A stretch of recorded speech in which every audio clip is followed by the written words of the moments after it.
Donald Trump, on a du mal à comprendre ce qu'il veut faire. Il envoie le porte-avions Lincoln et en même temps, il disait aujourd'hui, on est près d'un accord avec le régime des Mollahs. Vous souhaitez quoi, Golshifteh Farahani? Vous souhaitez une intervention militaire américaine?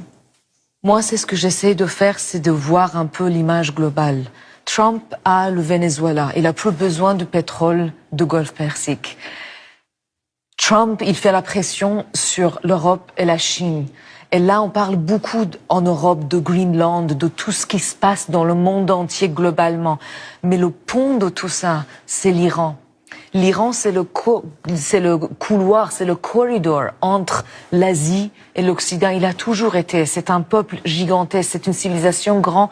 Et là, Trump va juste voir c'est quoi l'intérêt. Il a les dettes énormes vers les Saoudis, les pétrodollars, vers les Qataris. Il veut juste savoir comment il peut payer ses dettes. Et là, il va juste utiliser ça, ce moment-là, de mettre la pression sur devenir un empereur à la fin. Vous espérez qu'il frappe?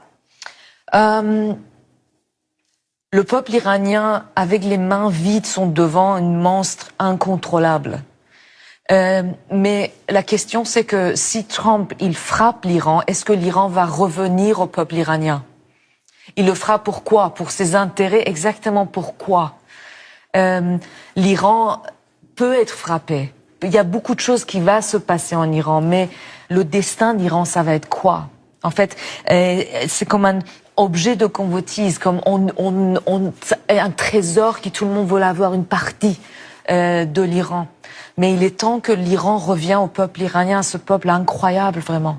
Là, on dit si ce régime va être renversé, est-ce que l'Iran va être libre finalement? Ou est-ce que ça va être juste un objet de convoitisme?